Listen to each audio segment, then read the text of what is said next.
When Guy felt the tremors of eruption cramps, it was after a big lunch. He assumed it was a stomachache. He wasn't due back at the clinic for 2 weeks. He took Pepto-Bismol and had a nap at home. He woke to abdominal pain. "Feels like I swallowed a staple." He and Mandila were in a rideshare car, the driver going 15 over the speed limit, when the veiny blue tadpole burst through Guy's stomach wall. It was the size of a sunflower seed at implantation. Now, it had a mouth and a single eye, which covered the head like a thumbnail. Guy and Mandila's child arrived at the clinic splashing in a Snapple bottle. Mandila put it in her purse to support Guy, who looked like a gunshot victim, save for the smile. "She's so tiny." He had already decided they were a girl. 3 months later, Mandila's eruption pains were harder to ignore. Guy and Mandila arrived at the clinic 2 hours before sunrise. A woman in a green habit admitted them to triage. "We'll get you an eruption room as soon as we can. Seems like everyone picked the same night." During the first visit, the clinic felt like a hospital, but now the dissimilarities struck Guy. The smell was wrong. It was too briny, an animal, more akin to an aquarium. And while the staff looked medical enough, face masks, beepers, and charts, this faltered when they began to pray. A chime played over the PA. The sisters and brothers in the halls and in the rooms stopped whatever they were doing and bowed their heads. Hail Mary, full of grace, may you reach out and fill thee. This wasn't the Catholic prayer Guy heard in school, but a perversion of it. The team operating the clinic was Catholic, or they used to be, which made sense. Whatever Catholics believed about reproduction, they believed fanatically. The slack attention in their faces unnerved Mandila, but Guy stayed positive. He was going to see his daughter again. She had spent 3 months hidden inside Mandila's body, tasting and learning. What form would her body take this time? Guy hoped it would help them settle on a name. "What about Samantha?" Guy asked Mandila as a sister in green drew her blood. Mandila sighed. "We don't know. It will be a girl." "It will fit. I have a feeling." They slept in triage, listening to other men and women in their final eruptions, judging by their uninhibited screams. 4th phase would be rough. Guy was glad the eruption belonged to Mandila. They had planned it together. Part of him still believed men weren't meant for this kind of thing. The other part, seeing the swell of Mandila's occupied abdomen, felt jealous. All night, the cacophony of the room never relented. Heart monitors played the pulsing interior soundscapes of 3 colonized stomachs at a time. Having gone a day without sleep, the rhythm oddly soothed Guy.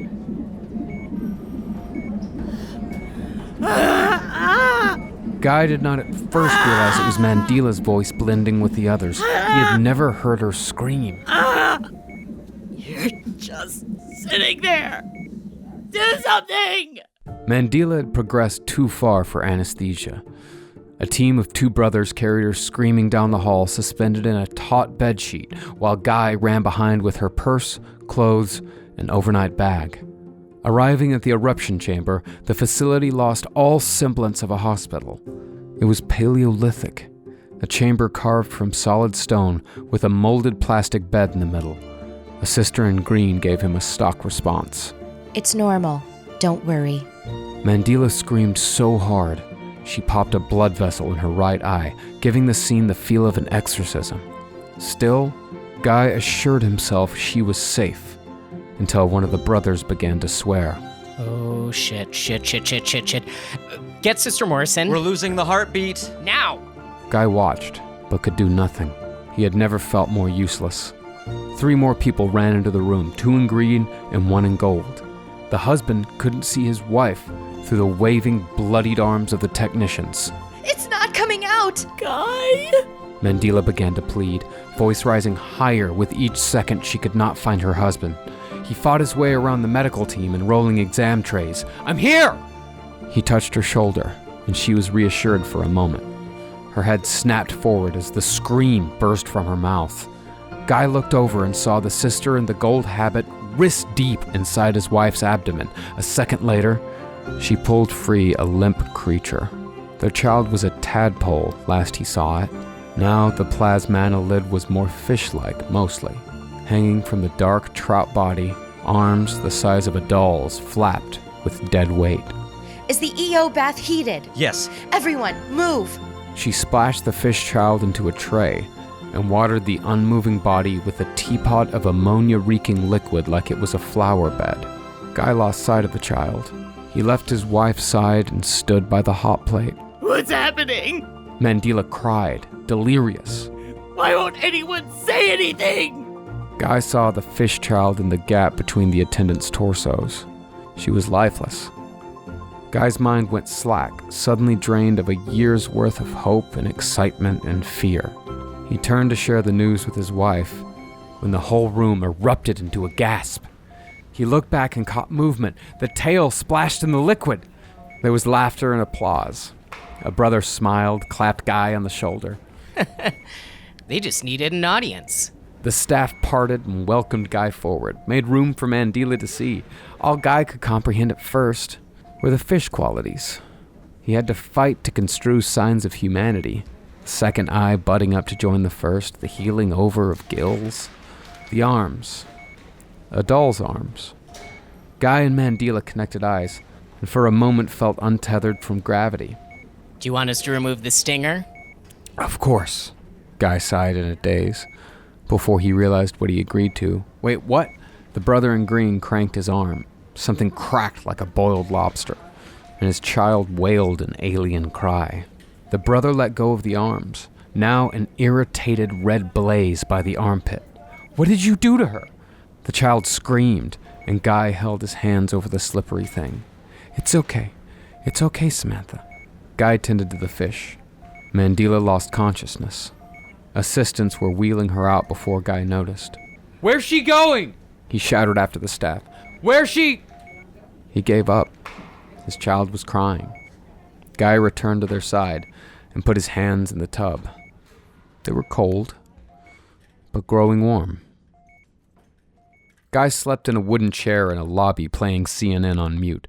Birth rates decreasing, more fires in the east. He hadn't seen his wife or child for 12 hours. It could have been either 5 a.m. or 7 p.m. when his sister in gold woke him. Can we speak in my office? She led Guy to a supply closet cramped with a desk and 2 chairs. She helped him sit and spoke cautiously. Mandila is stable. The child, too, for now. You can still go forward with the next implantation. She frowned. If that's what you want to do. We encourage that, of course. Mother Mary has a plan for every plasmonellid. But when the child has already erupted, there can be some... She gesticulated, moving her arms like juggling. A moral leeway. Whoa, Guy said, raising his hands like pulling brakes. I'm taking the next implant. What the hell are you talking about? If you decide. The sister deflated, forced to once again carefully explain the full scope of bad news to an unknowing victim. PIPS isn't an easy procedure, even when it goes to plan. The risk increases significantly if 2 partners can't share the burden. Guy wasn't following. The child rejected Mandila's body. If we attempt another implantation, both of them will die. When Guy finally saw Mandila, a stain the size of a kidney bled through her wrappings. Her lips were tinted blue. You made it. Guy tried to smile. Barely. Her voice was a tiny thing. Guy took her hands in his and squeezed. The sister talked to me. She thinks he can't. She said that there was a painful distance in Mandila's pupils. They already talked to me. Guy breathed shallow. Did they say that they don't know if we can keep going? She turned her glance to the sheets. She winced. I don't want to talk about it. Okay. Knock, knock. He wheeled a bassinet into the post-eruption room. Within, the squirming intermediary phase of the child flopped in an inch of liquid weighed down by a washcloth. They wriggled like a fish, save for the twitching hands. Guy reached out to touch his child, but Mandila did not. They're in transition. The brother in green said. Until now, they haven't had bones. This is all, very new. It's sensory overload. Can I pick her up? Guy asked. I see someone thinks they'll be a girl. I have a hunch. Somehow, even with the doctor's bad news hanging over him, Guy smiled. The brother showed Guy how to swaddle the parasite with a wet towel as to hydrate the creature. They'll go through a gallon of the intermediate solution a day. You need to keep them wet, but not too wet. It sounds weird, but you kinda gotta waterboard them. Mandela plied her fingers along the threads in her sheets, every breath shorter than the last. When the clinic finally released them, a team of 4 sisters closed their eyes, bowed their heads, and prayed with hands raised over them. Mandela kept her eyes open. Guy held the low liquid tank in his lap the whole way home in the rideshare car, trying to keep the water level so it wouldn't drown or dry the fish child. It seemed paralyzed, the black over large pupils freely rotating, finding no focus. He tried, but could not see the humanity he sensed in the hospital. His mind repeated an unwanted refrain. It's a fish. It's just a fish. Guy wheeled Mandela into their apartment, but had to leave the tank outside on the dirty tile. Can you lay me in the bedroom, please? Mandela groaned. The fish child outside the door began to splash. A flood of stimuli overwhelmed Guy. They had left in a blind rush 48 hours ago when the pains began. The trash was open. Flies swarmed in the sink. His eyes flashed about like the senseless fish child. Guy, are you listening to me? Pain made Mandela impatient. Guy! Yes, I'm sorry. Yes, let's get you in bed. But the moment he spoke, he heard a gut-wrenching cry. It wasn't like Acorn, the child he met at Trishy and Crandon's, and their puckered whistle. This was a screeching blast that quaked the empty space in his gut. What was that? Mandela asked. It was her, Guy said in disbelief. He approached the tank outside their door. Before his eyes, the fish child inflated with air, arms twitching and tail slapping the water. They turned from flat to spherical in seconds, and then vibrated from the effort as they forced air out. It didn't just escape the mouth. The eyes poked out from their wet sockets with the expulsion. They bleated and shrieked. Mandela tried to rise from her chair, but a grunt of pain sent her back down. The numb distance returned to her eyes. What's wrong? Guy said, hesitating to reach into the tank. Samantha, what's wrong? The creature inflated and deflated, eyes bulging. He lifted the fish from the tank, keeping the wet cloth wrapped tight over the mammalian smooth skin. They began to scream louder. Guy swayed the child back and forth, but still they screamed. Guy began to sing. Good night, my love, pleasant dreams. But it would not stop. Are you getting dry? Guy ran to the tank with the fish squirming and fighting his hold. Then he doubled back. He had nothing to scoop with. He ran to the sink, and by the time he returned with a measuring cup, he saw Mandela rolling herself to the bedroom. She spoke through grit teeth. They're hungry. Guy frowned. Mandela continued her slow departure. She did not look back at the child or the father. The implantation team had installed his feeding port a month ago, so it could heal before the homecoming. A plastic tube hung flaccid from his solar plexus. He had avoided washing it in the shower so he wouldn't have to touch it. He unbuttoned his shirt and brought the slick creature to his chest. Upon contact with his warm skin, new behaviors jittered the child's limbs. The flopping slowed, and tiny fists began to pinch. Absorbed mammalian instincts took over. The fish began rooting and sucking. From the puckered lips, a bright yellow proboscis flicked out, first an inch long, then 2 inches, then 5, then a foot in length, and growing. Guy held out the feeding port tube. He closed his eyes, waited for the tongue to strike inside, to peck and eat at his insides like a feasting crow. The nibbles never came.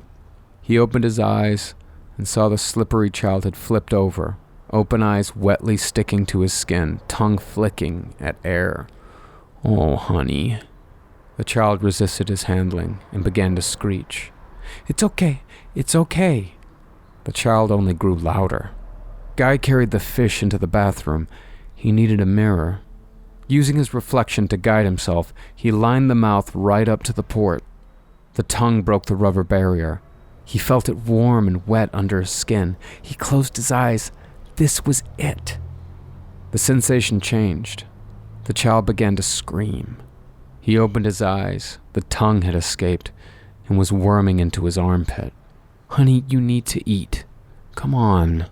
Guy never thought about a leech struggling to attach to a leg, a mosquito challenged by a vein.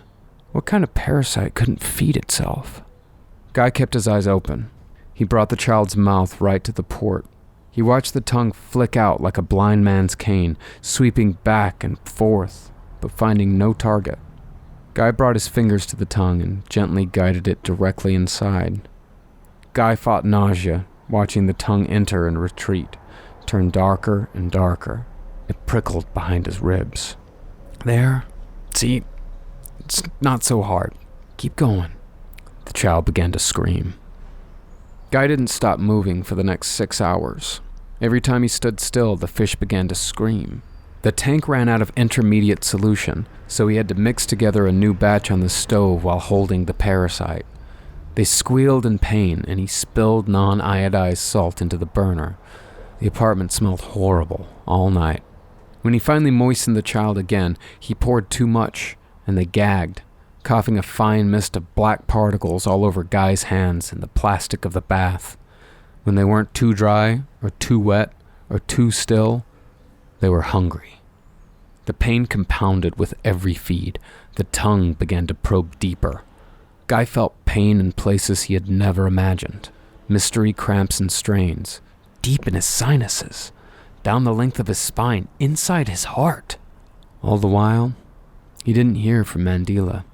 Every second dragged, and yet suddenly 6 hours had passed without so much as a word from her. He brought the fish to the bedroom. "Honey?"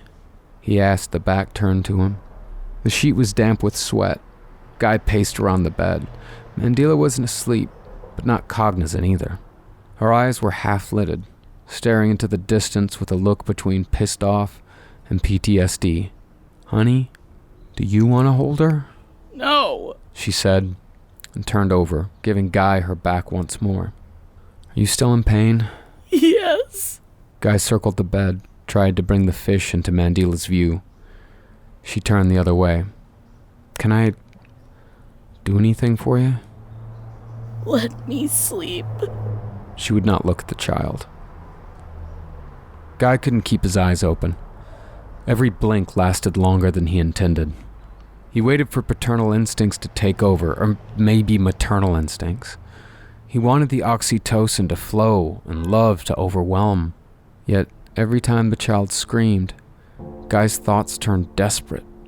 Fantasies of swinging the fish, hitting it with the butt of his palm, ending the screams by anger and force entered his mind unwanted. The violent thoughts horrified him, and for that reason persisted. Please. Please.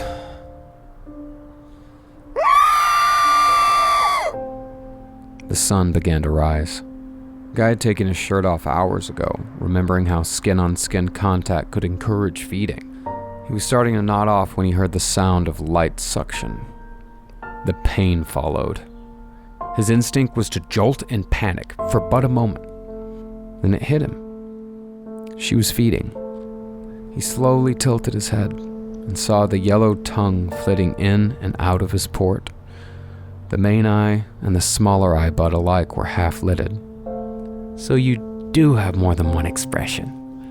In the pale blue of the cresting light, he felt calm and at peace. "This is morning. You feel that? Morning." The fish child did not respond. They could not yet hear. They'd prick the proboscis into his ear canals in the next phase, learn the schematics, and replicate ears during the final implantation. Still, he liked talking to him. You're a good girl. Just like that. Feed on Daddy. Feed on... Guy wasn't sure when he fell asleep, but when he woke, the child was not in his arms. The second it took to find them flopping on the floor was just long enough for him to imagine his wife wailing in agony, a jury shaking their heads, and a suicidal dose of fantasy guilt. She screamed. She was alive. Oh my God, I'm sorry. Guy picked the child up, unable to quell her wails. He began to cry as well. His brief moment of victory was followed so swiftly by failure. It felt like whiplash. How could anyone trust him with a child? He didn't want to ask for help, especially from someone in so much pain. But it wasn't like he could call his parents. When he told them about Pips, they threatened to cut him out of their will. He had no one, if he didn't have his wife. Mandy? He asked the darkness. His eyes adjusted, and he saw Mandila on her side, crinkling atop the doggy pee pads they had brought in bulk for her recovery. It smelled ripe inside. Mandy, can you wake up? He increased his volume. Please, I need help. Finally, her eyelids fluttered. She sniffed hard at the air, nose wrinkling at the nitrous smell of the parasitic pre-infant. What is it? I can't keep my eyes open.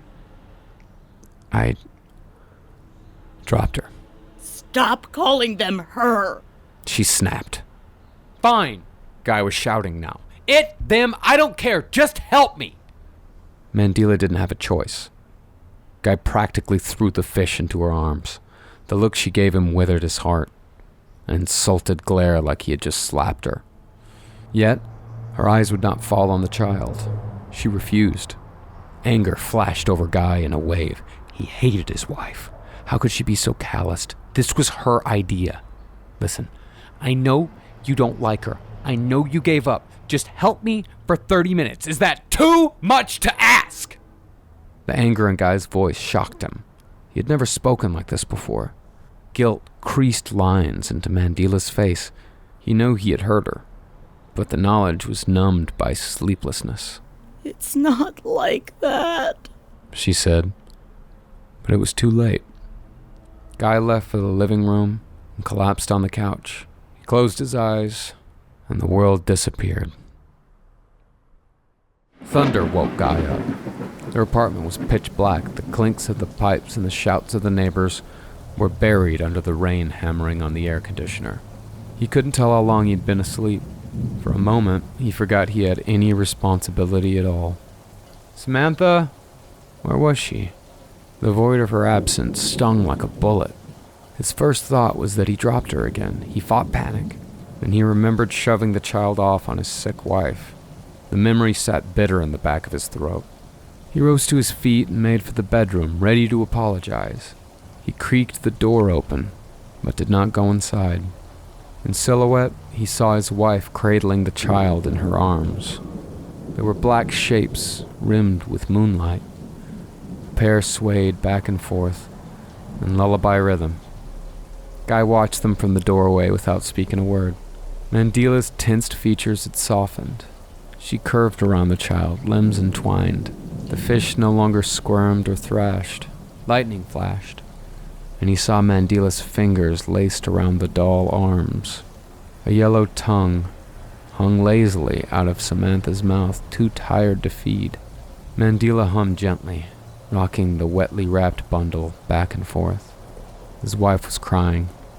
Though he had spent hours with the child standing in the doorway, Guy felt like an intruder. The sleepless thoughts of hatred came back to him. He didn't deserve such beauty. Not that it would last. The child needed 4 implantations, and the second had almost killed Mandila. Guy recalled the sister in gold, the pity in her eyes. She was sure the child wouldn't make it. It meant Mandila had suffered months for nothing. The thought brought Guy close to tears. He couldn't let all this be nothing. Guy must have been breathing heavily, because Mandila turned to the door. Guy? Is that you? He waited. Yes. Come sit with us. Guy walked into the room, around the bed, and sat so the child was between them. He slouched shoulder to shoulder with his wife. It had been days since he had been by her side. The small details of her body refreshed him. The steady radiator warmth of her skin, that stale beer smell of her unbrushed teeth that always made him thirsty. Her body expanded and shrank as she breathed. He'd forgotten such simple details in his delirium. I'm sorry. Mandela began. No, Guy said. I'm sorry. He raised a shaky hand and brought it to the fish's smooth mammal skin. He wasn't sure how, but it seemed less fish-like now. Fish, for example, don't sleep. Not like this. They don't rest their eyes, slack their mouth, breathe like they just learned how. In, out, in, rapid triplets. I didn't want to hold them. No. I wanted to, but I wouldn't let myself. Her eyes glistened. I was afraid I would She swallowed. grow too attached, because it will hurt too much when they die. Guy tried to interject, but Mandela stopped him.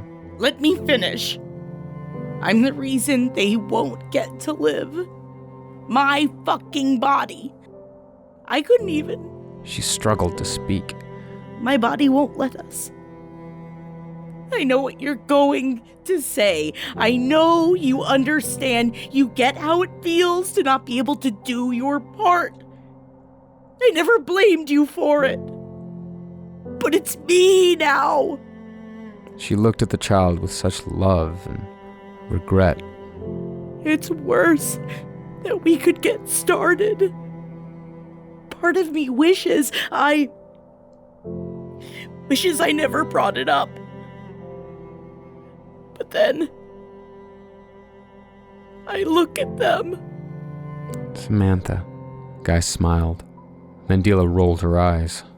Whatever their name is, I didn't want to enjoy them. But the moment I let myself, The tears fell. I saw how selfish it was. They're here. Whether they stay, that's different. But I have to do what I can now, because She fought for the words. this may be the only week we know them. Guy hugged her. They both cried, but tried to do so quietly as to not wake the child. The emotions poured out, bottled up for too many nights and shaken too often. When the tears dried, the whole family fell asleep, drained empty. They had to take the fish back to the clinic for a one-day checkup. If they had put on weight, Guy could progress with feedings unsupervised. The calm of the night before lasted all morning, until the Uber failed to arrive. We have to be at the vet in 15 minutes, Guy groaned, struggling to arrange a ride. This fucking Uber, Guy, Mandela said in a disapproving tone. you did it again. Did what? You called it a vet. Oh, I didn't mean. It's okay. I have to catch myself, too. Inside a brine-reeking exam room, a sister in a green habit checked the fish child.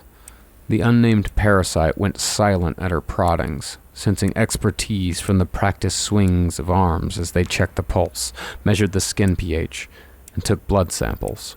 They're perfectly healthy. She said, and the couple finally exhaled. They're all set for the next implantation, barring any hiccups. She smiled. The couple sank at the words. Oh, did I touch on a sore subject?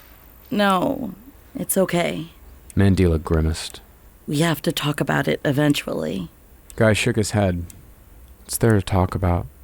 Mandela ignored him. It's just complicated because, well, I can't take another implantation. The sister made a solemn nod. Yes, and you have the two most difficult phases to go. Have you considered a surrogate?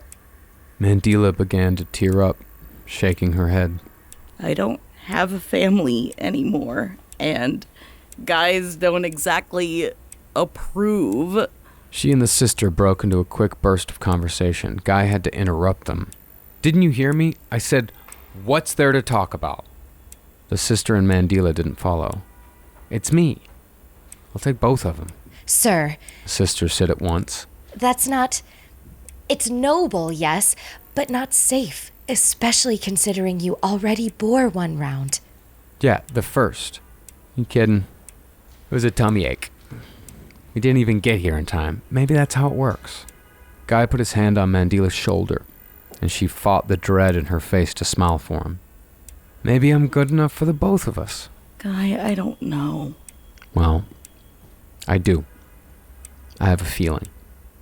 He put a hand to the fish. No, he corrected himself. The child. The whole staff came out to watch the implantation 4 days later. The fish form had grown bulkier in the arms, and the leg buds had filled out, little nubs.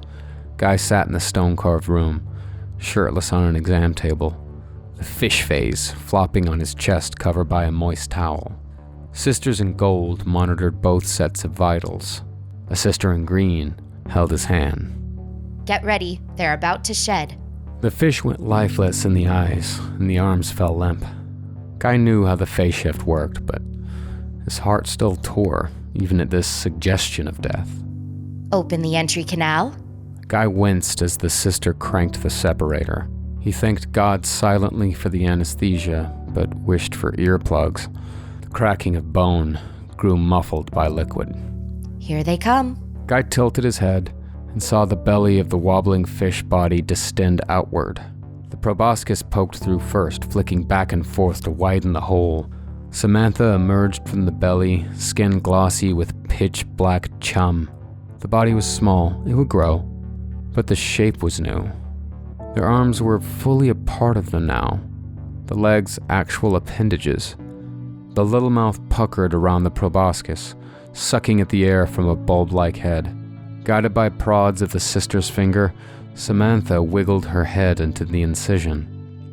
I feel her, Guy said, eyes watering.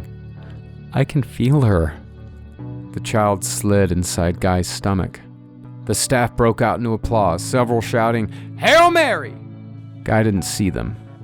He only saw Mandila beside him, lip trembling, but her eyes smiling.